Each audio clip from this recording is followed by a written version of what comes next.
মসজিদে আকসা সর্বপ্রথম নির্মাণ করেছেন সুলাইমান আলাইহিস সালাতু ওয়াস সালাম। কিন্তু নানা যুবক ও বৃদ্ধ বাবা, ইতিহাস শুনো। পৃথিবীর জমিনে যেই মসজিদটি দ্বিতীয় মসজিদ, মসজিদে আকসা যিনি নির্মাণ করেছেন সর্বপ্রথম, ইতিহাস তালাশ করে দেখবা পেয়ে যাবা। মসজিদে আকসা সর্বপ্রথম আমার আপনার বাবা ইব্রাহিম আলাইহিস সালাম নির্মাণ করেছেন। বলেন সুবহানাল্লাহ। আবু যর গিফারি রাদিয়াল্লাহু তাআলা আনহু বলেন, ওগো আল্লাহর হাবিব,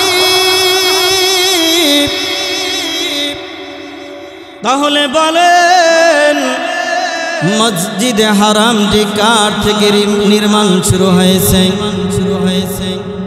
আল্লাহর নবী বিশ্ব নবী রাহমাতাল লিল আলামিন বলেন, পৃথিবীর জমিনে পৃথিবীর ইতিহাসে সর্বপ্রথম যেই মসজিদে হারামটি নির্মাণ করেছেন বাইতুল্লাহ।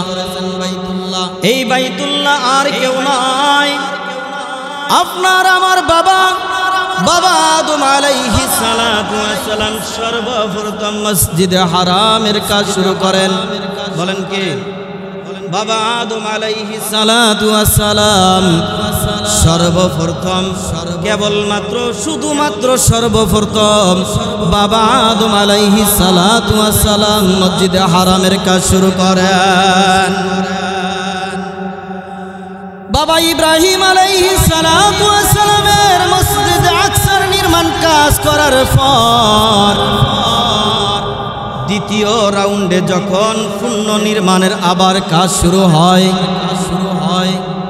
দ্বিতীয় রাউন্ডে যখন কাজ শুরু হয়, তখন ইব্রাহিম আলাইহিস সালাতু ওয়াস সালামের নাতি কে? ইব্রাহিম আলাইহিস সালাতু ওয়াস সালামের নাতি দ্বিতীয় রাউন্ডে মসজিদের নির্মাণের কাজ শুরু করেন।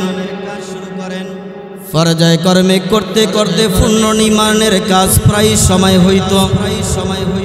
বিভিন্ন নবী যখন এসেছেন, এই মসজিদে আকসার পূর্ণ নির্মাণের কাজটা আবার পুনরাবৃত্ত করেছেন।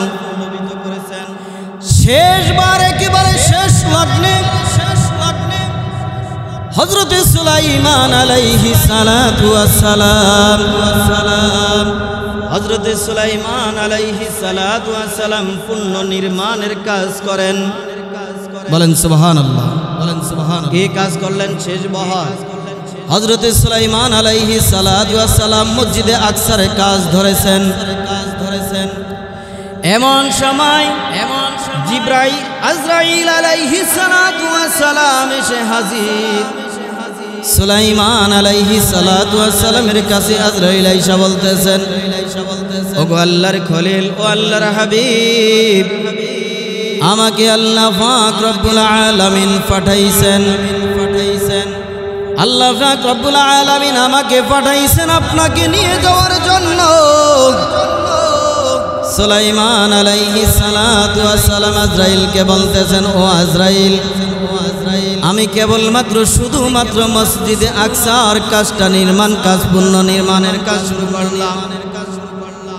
ও আজরাইল, এই সময় বুঝি তুমি আমার কাছে চলে আসছো? আজরাইল,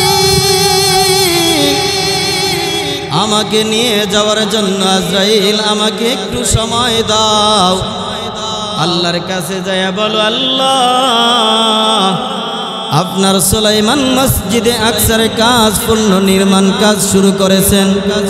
ওগো আল্লাহ, কিছু দিনের জন্য সময় চাই, যেন মসজিদের আকসার কাজটা শেষ করেন।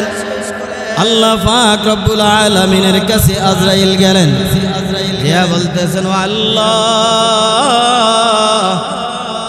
আপনার সুলাইমান মসজিদে আকসার কাজ ধরেছেন, পূর্ণ নির্মাণের কাজ।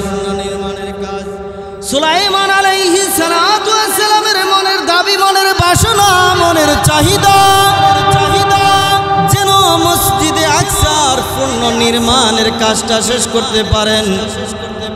এতদিন পর্যন্ত এতটুকু সময় আল্লাহ আপনার কাছে সময় চেয়েছেন, আল্লাহ পাক রব্বুল আলামিন আজরাইলকে বলতেছেন, ও আজরাইল,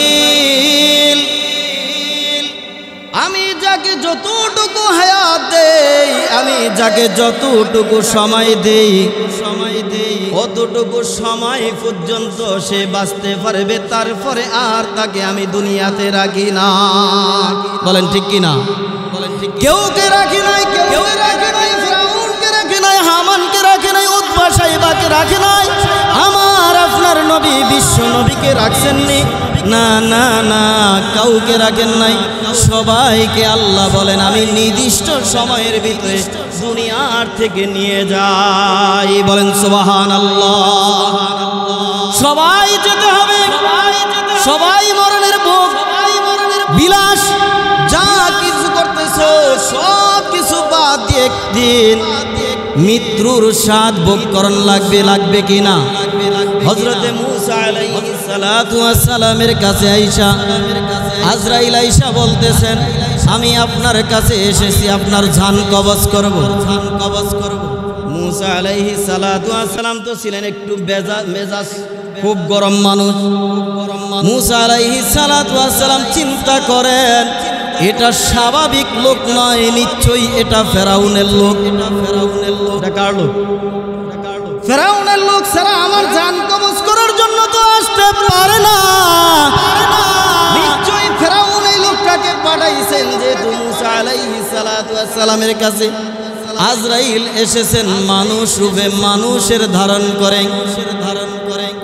মানুষ ধারণ করে এসে যখন আজরাইল বলতেছেন, ও মূসা, আমি তোমার জান কবজ করতে চাই, তোমাকে নিয়ে যাব, তোমাকে নিয়ে যাব। মূসা আলাইহিস সালাতু ওয়াস সালাম চিন্তা করলেন, এটা ফেরাউনের লোক ছাড়া আর কিছু হইতে পারে না। অতএব ফেরাউন এবার মূসা আলাইহিস সালাতু ওয়াস সালাম ফেরাউনের লোক মনে করে মূসা আলাইহিস সালাতু ওয়াস সালাম আজরাইলকে ডাকতেছেন, এদিকে আয়, আমার কাছে আয়, আমার কাছে আয়। আজরাইল চিন্তা করেন, কি ব্যাপার, আমার কথা শুনলে সমস্ত মানুষ তোরকম পোকায়ে যায়, আমার আকৃতি দেখলে মানুষগুলো চিল্লা পাল্লা করে, কে আছো কোথায়, আমাকে বাঁচাও,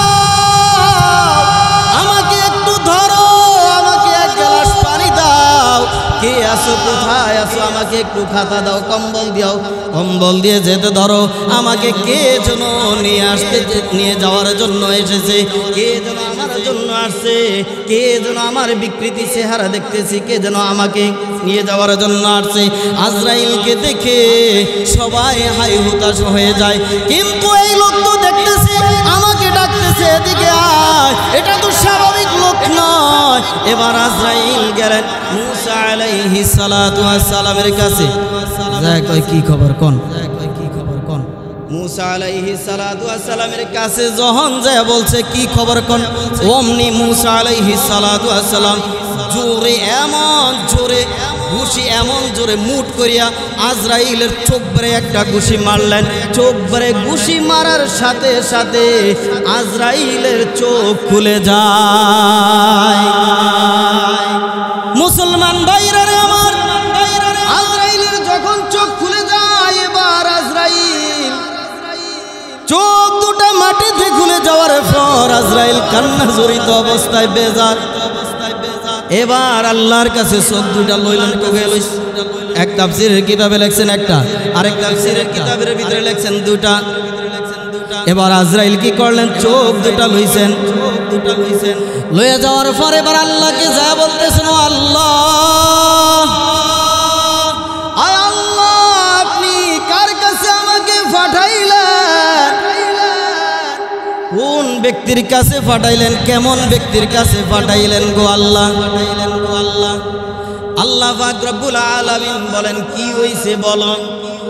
এবার আজরাইল কয়, আল্লাহ এই দেখেন আমার কি অবস্থা হয়েছে, কি পরিস্থিতি করছে। মূসা আলাইহিস সালাতু ওয়াস সালাম আমার চোখ খুলে ফেলেছেন ঘুষার ঠেলায়।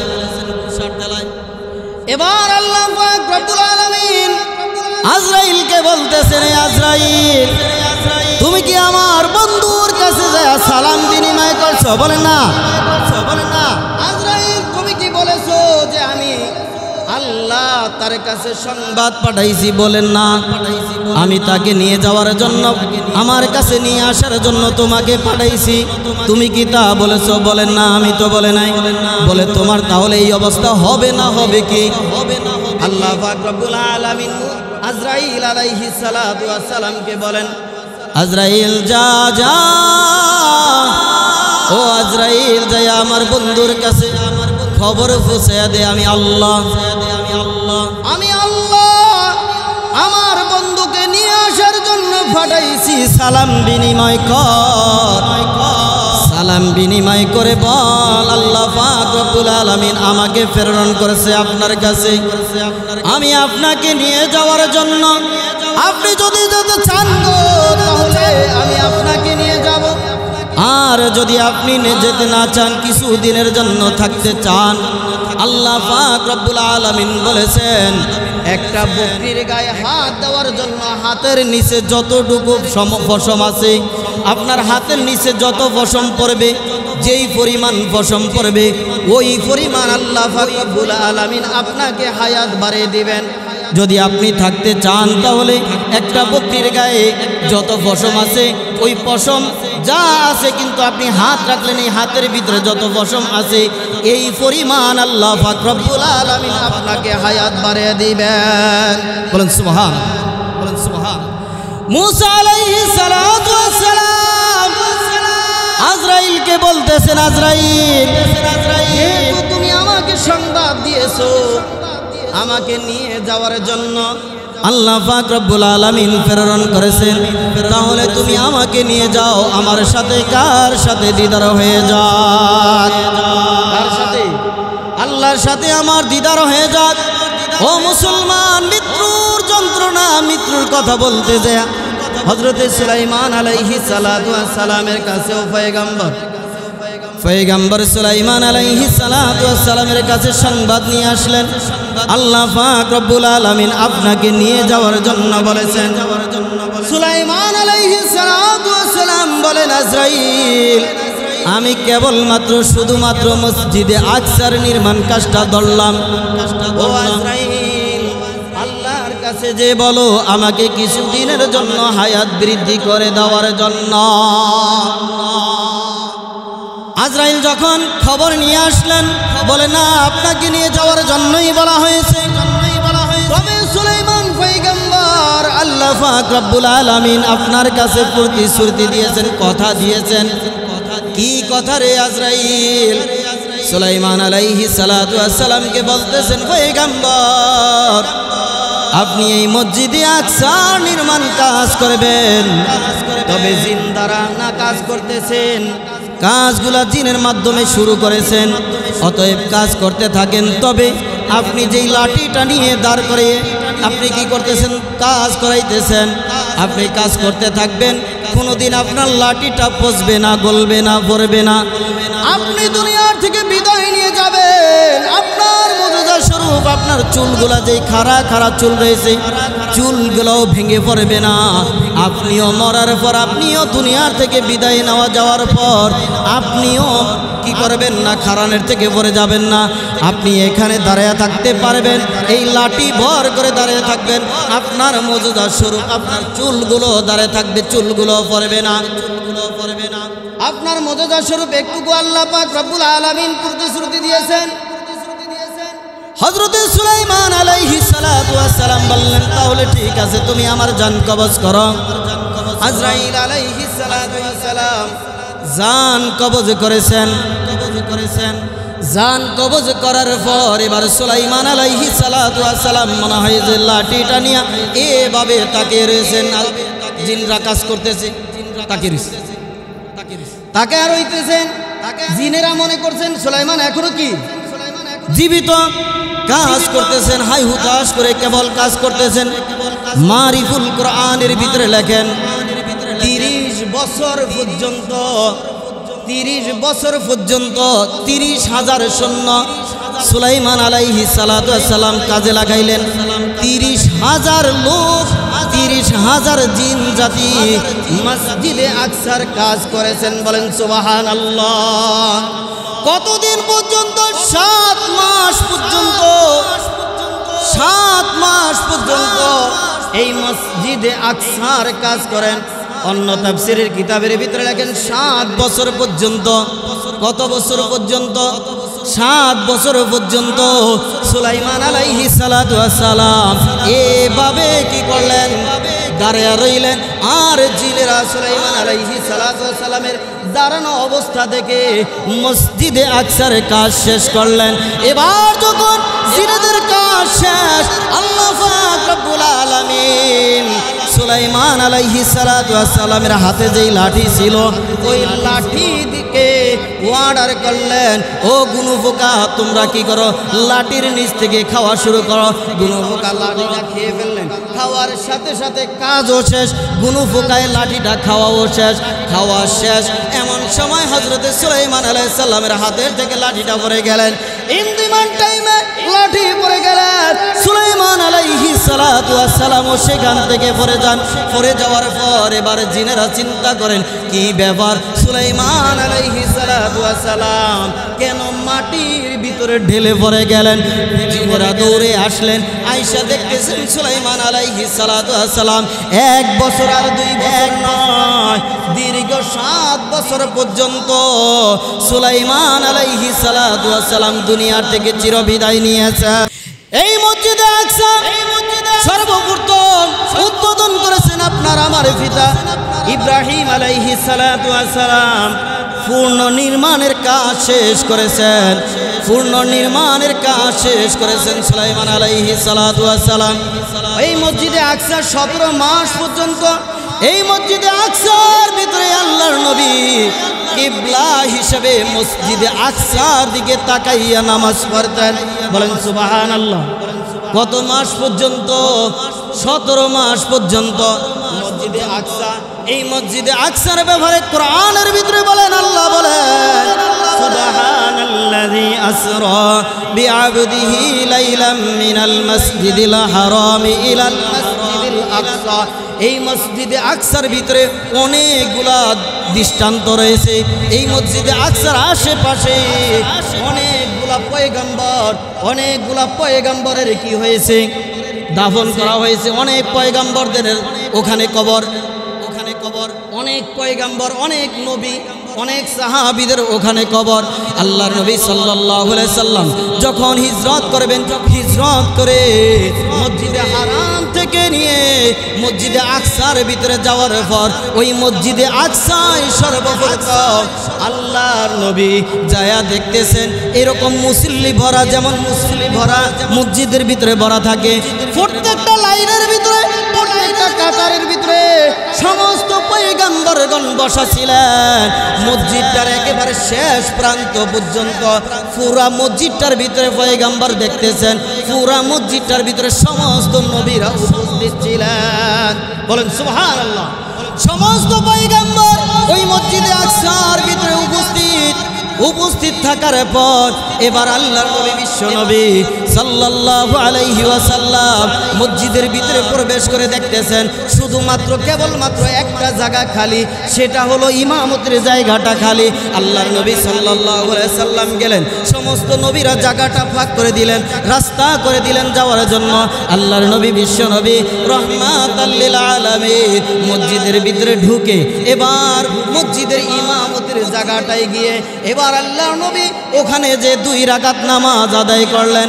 আর 2 রাকাত নামাজের পিছনে সমস্ত পয়গম্বরগণ আপনার আমার নবী বিশ্ব নবী রাহমাতাল লিল আলামিনের পিছনে ইক্তেদা করেছেন। বলেন সুবহানাল্লাহ। ইক্তেদা করেছেন, সমস্ত নবীদের পিছনে ইক্তেদা করলেন। আল্লাহর নবী নামাজ পড়াইলেন। ওই দিন থেকে আল্লাহর নবী বিশ্ব নবী ইমামুল মুরসালিন হয়েছেন। বলেন সুবহানাল্লাহ। সুবহানাল্লাহ বলতে কষ্ট হয়, সুবহানাল্লাহ বললে কত লাভ বলুনি। আহা, একটা জান্নাতের ভিতরে একটা গাছ হবে, ওই গাছটার ছায়া এমন হবে 500 বছর পর্যন্ত যদি একটা তেজুই ঘোড়া যদি দৌড়াইতে থাকে তারপরেও গাছের ছায়া শেষ হবে না। বলেন সুবহানাল্লাহ। বলেন সুবহানাল্লাহ। আল্লাহর নবী ইমামতি করলেন ওই মসজিদে আকসা। বলেন ওই মসজিদে আকসা কাদের মসজিদ? আমাদের মসজিদ। আরো জোরে বলেন, মসজিদে আকসা কাদের মসজিদ? আমাদের মসজিদ ওই মসজিদে আকসা। আজকে ওই মসজিদে আকসার জন্য আজ থেকে নয়, সেই পূর্বের থেকে শত শত বছর কাল থেকে নিয়ে মসজিদে আকসাকে দখল করার জন্য ইহুদিরা পায়তারা করে মসজিদে আকসাকে ধ্বংস করে দেওয়ার জন্য। আর এই মসজিদের আকসার মান ইজ্জত রক্ষা করার জন্য আমার আপনার ভাই, আমার আপনার মা বোন নিজের তাজা রক্ত দিয়ে মসজিদে আকসাকে টিকিয়ে রাখার জন্য প্রচেষ্টা। বলেন সুবহানাল্লাহ।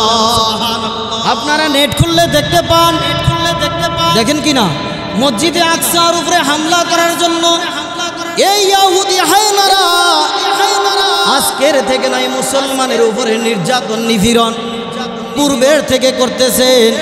এখন এমনভাবে প্রেরণ করতেছেন, নির্যাতন করতেছেন, যেই দৃশ্যগুলা দেখার মতো না, সহ্য করার মতো না। এই ইহুদিরা আজকের থেকে আমাদের শত্রু নয়, পূর্বকাল থেকে শত্রু। আপনার আমার নবী বিশ্বনবী রাহমাতাল লিল আলামিন যখন দ্বীনের দাওয়াত দেন, দ্বীনের দাওয়াত দিতেছেন, ইন ডিমান্ড টাইমে একজন ইহুদি একটা কুকুর লালন পালন করতেছেন, একটা কুকুরকে খাওয়াইতেছেন। কেন? কারণটা হলো মুহাম্মদকে এই কুকুরটা দিয়ে হত্যা করব।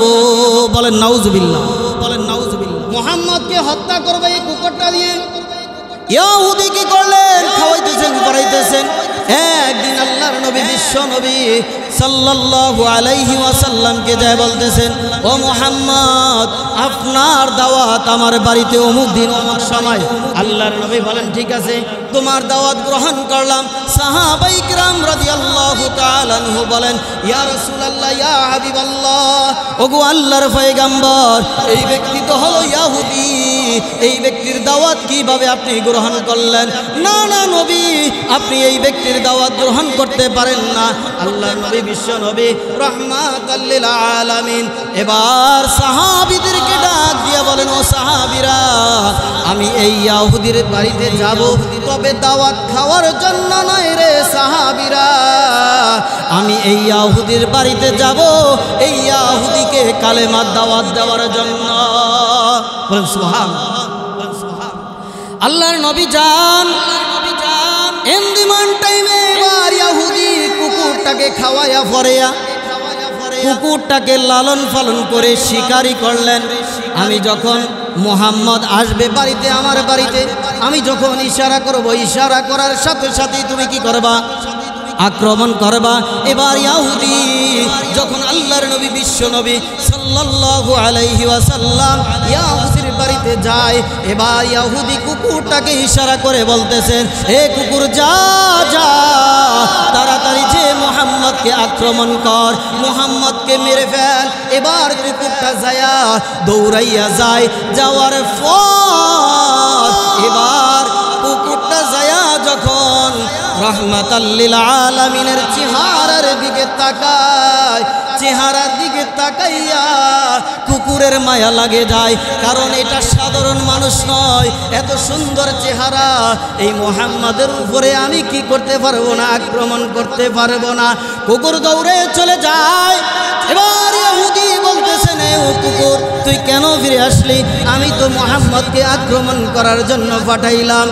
এবার কুকুর যখন আবার কুকুরকে শ্বাসে বাসে বাড়ায়, যা তোকে আমি লালন পালন করলাম শুধুমাত্র কেবলমাত্র একটা কারণ, মুহাম্মদকে ধ্বংস করার জন্য, মুহাম্মদকে মেরে ফেলার জন্য। ও কুকুর, যা তাড়াতাড়ি যা। এবার কুকুর আবার দৌড়াইয়া যায়, দৌড়াইয়া যাইয়া যখন মুহাম্মদের চেহারার দিকে তাকায়, চেহারার দিকে তাকাইয়া মুহাম্মদের চেহারার ভিতরে মায়া লেগে যায়। এবার আবার চলে আসে। এবার করতে করতে এবার কুকুরটা শেষ যখন চলে আসলো, এবার ইহুদি বলতেছেন, হ্যাঁ কুকুর, আমি তোকে এখন মেরে ফেলবো। এই যে লাঠি দেখতেছস, এই লাঠি দিয়ে তোকে ভেতরে আঘাত করব, তোকে মাইর দিব। যদি তুই মুহাম্মদকে আক্রমণ না করস, মুহাম্মদকে মেরে না বলো, তাহলে আমি তোমাকে কি করব? এই লাঠির দ্বারা আঘাত করব। এবার ইহুদির দিকে যায়, যাও। ইহুদির কথা শুনে কুকুর দৌড়াইয়া যায়। যে আবার ফিরে যখন আসে, এবার ইহুদি বলতেছে, কুকুর, তোমার কি ধারণ ক্ষমতা কমে গেছে নাকি? কুকুরের জবান খুলে দিলেন আমার আল্লাহ। আমার আল্লাহ কুকুরের জবান খুলে দিয়ে দিলেন। এবার কুকুর জবান থেকে বলতেছেন, ইয়াহুদি আমার ধারণা ক্ষমতা কমে নাই, ও ইয়াহুদি আমার কামড়ানোর ধারণ ক্ষমতা ঠিকই আছে, তবে যদি আর একবার যদি বলো সেই ইয়াহুদি মুহাম্মদকে আক্রমণ করার জন্য, মুহাম্মদকে বিনষ্ট করার জন্য, মুহাম্মদকে মেরে ফেলার জন্য, তাহলে ও শুনে রাখ ইয়াহুদি, ওই আক্রমণটা আমি মুহাম্মদের গায়ে করব না, ওই আক্রমণটা আমি সরাসরি তোর গায়ে আক্রমণ করব। বলেন সুবহানাল্লাহ। অতএব মুসলমান ইয়াহুদিরা যত পায়তারা করে, মুসলমানের যত রক্ত ছিনিয়ে নেয়, কোরআন এবং হাদিস থেকে রেফারেন্স, মুসলমানদের উপরে যত অত্যাচার অবিচার করুক, মুসলমানদের উপরে যত স্টিম রোলার চালাক, একদিন অবশ্যই মুসলমানদের হাতে মসজিদে আকসা আসবেই। বলেন ইনশাআল্লাহ। আসবে কিনা? মুসলমানরা সেখান থেকে জয়ী হবে কিনা? মুসলমানদের হাতে মসজিদে আকসা আসবেই আসবে। ইয়াহুদিরা যত পায়তারা করুক, কোনোদিন ইয়াহুদিরা সাকসেস হইতে পারে নাই, কোনোদিন ইয়াহুদিরা সফল হইতে পারে নাই, বিজয়ী হইতে পারে নাই। আমরা পূর্বের ইতিহাস থেকে দেখতেছি মুসলমানরাই বিজয় হয়েছে। মুসলমান যদিও কম থাকে, কিন্তু বিজয়ী দান করবেন কে? আরো জোরে বলতে হবে কে? মুসলমানদেরকে বিজয় দান করবেন। এই জন্য মুসলমান ভাইরা আমার, যখনই নামাজ পড়ব, যখনই সময় পাবো, আমার ভাই, আমার মা, আমার বোন যেভাবে নির্যাতিত হচ্ছে, যেভাবে কষ্টে হচ্ছে, দেশে পানি নাই, খানা নাই, বিদ্যুৎ নাই, কিছু নাই, এমন কষ্টের ভিতরে আছেন, ওই মুসলমানদেরকে যেন আমার আল্লাহ সহযোগিতা করেন। বলেন আমিন।